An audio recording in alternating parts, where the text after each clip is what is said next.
ಒಂದು ವಿಶೇಷ ಜೂನಿಯರ್ ಅಂಬರೀಶ್ ಅವರ ಆಗಮನ ಆಗಿದೆ ಮನೆಗೆ. ಸೊ ಆ ಸಂಭ್ರಮದ ಗಳಿಗೆ ಮೊದಲು ನೀವು ಮುದ್ದಾಡಿದ ಕ್ಷಣ ಎಲ್ಲವನ್ನು ಹಂಚ್ಕೊಳ್ಳಿ. ಖಂಡಿತ ಈ ವರ್ಷ ತುಂಬಾ ನಮ್ಗೆ ಒಂದು ಎಷ್ಟೋ ವರ್ಷಗಳಿಂದ ನಾವು ಕಾಯ್ತಾ ಇದ್ವಿ. ಅಂಬರೀಶ್ ಅವರೇ ಮತ್ತೆ ನಮ್ಗೆ ವಾಪಸ್ಸು ಬಂದಾಗೆ ಇದೆ. ನಮ್ಮಲ್ಲಿ ಎಲ್ಲರೂ ಅದೇ ಒಂದು ಭಾವನೆ. ಮಗುನು ನೋಡೋಕೆ ಎಲ್ರು ಅಂಬರೀಶ್ ಅವ್ರ ತರಾನೇ ಇದ್ದಾನೆ ಅಂತಾನೆ ಎಲ್ಲರಿಗೂ ಅನ್ಸುತ್ತೆ. ಸೊ ಅದ್ರ ಜೊತೆಗೆ ಒಂದು ವಿಶೇಷ ಏನಂದ್ರೆ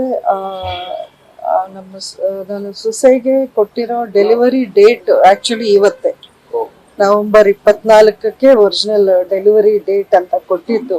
ಸೊ ಹಾಗಾಗಿ ನಮ್ಮೆಲ್ರಿಗೂ ದೃಢ ವಿಶ್ವಾಸ ಇದು ಅಂಬರೀಶ್ ಅವರೇ.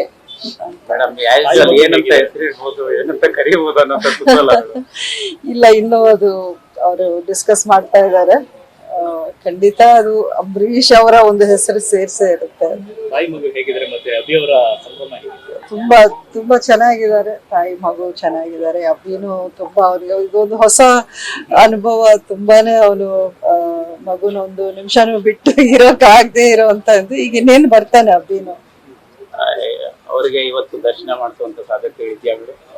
ಇಲ್ಲ, ಮೊದ್ಲು ನಾವು ಮನೆ ದೇವರ ಹತ್ರಕ್ಕೆ ಅಲ್ಲಿ ಪೂಜೆ ಸಲ್ಲಿಸಿ ಆಮೇಲೆ ಆಚೆ ಕರ್ಕೊಂಡ್ ಬರ್ಬೇಕು ಅನ್ನೋ ಒಂದು ಪದ್ಧತಿ ಇರೋದ್ರಿಂದ 1 ತಿಂಗಳ ಕಳೆದ ಮೇಲೆನೆ ಹೊರಗಡೆ ಕರ್ಕೊಂಡ್ ಬರೋದು. ಮೇಡಮ್, ಈಗ ನಿನ್ನೆ ಬಂದಿರುವಂತ ರಾಜಕೀಯ ಚುನಾವಣೆ ಫಲಿತಾಂಶ ಏನ್ ಅನ್ಸುತ್ತೆ ರಿಸಲ್ಟ್ ಬಗ್ಗೆ? ಮೇಡಮ್, 3 ಕಾಂಗ್ರೆಸ್ ಪಾಲಾಗಿರ್ತಕ್ಕಂಥದ್ದು ನಾವು ನೋಡ್ತಿದ್ದಾಗೆ ಇನ್ ಜನರಲ್ ಯಾವಾಗ್ಲೂ ನೀವು ಎಲ್ಲಾ ಒಂದು ಹಳೆಯ ಒಂದು ಹಿಂದೆ ನಡೆದಿರುವಂತಹ ಚುನಾವಣೆಯಲ್ಲಿ ಎಸ್ಪೆಷಲಿ ಉಪಚುನಾವಣೆ ಅಂತ ಬಂದಾಗ ರೂಲಿಂಗ್ ಪಾರ್ಟಿಗೆ ಅಡ್ವಾಂಟೇಜ್ ಅನ್ನೋದು ಇದ್ದೇ ಇದೆ. ಅದೊಂಥರ ಹೋಮ್ ಅಡ್ವಾಂಟೇಜ್ ಕ್ರಿಕೆಟ್ ಟೀಮ್ಗೆ ಇದ್ದಂಗೆ.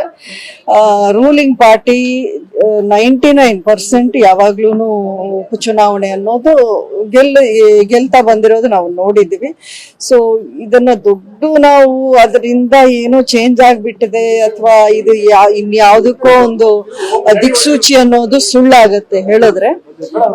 ಬೈಪೋಲ್ ರಿಸಲ್ಟ್ಸ್ ಜನರಲ್ ರಿಸಲ್ಟ್ಸ್ಗೂ ಯಾವಾಗ್ಲೂ ನೀವು ದೊಡ್ಡ ವ್ಯತ್ಯಾಸ ನೋಡ್ಬೋದು. ಸಹಜವಾಗಿ ಇದನ್ನ ಅಂದ್ರೆ ಯಾವುದೇ ಪಾರ್ಟಿ ಇರ್ಲಿ ಎಲ್ಲಾ ಎಲೆಕ್ಷನ್ ಗೆಲ್ಬೇಕು ಅನ್ನೋ ಉದ್ದೇಶ ಇಟ್ಕೊಂಡೇ ಹೋರಾಟ ಮಾಡ್ತೀವಿ.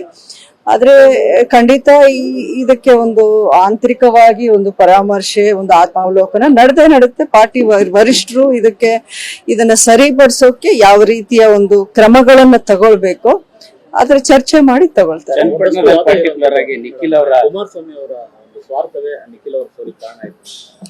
ನೋಡಿ, ನಾನು ಅದರ ಡೀಟೇಲ್ಸ್ ಬಗ್ಗೆ ನಾನು ಮಾತಾಡಕ್ ಹೋಗಲ್ಲ. ಅವ್ರಿಗೆ NDAದಲ್ಲಿ ಇದ್ದಾರೆ, ಬಿಜೆಪಿ ಒಂದು ಮೈತ್ರಿ ಪಕ್ಷದಲ್ಲಿ ಇದ್ದಾರೆ.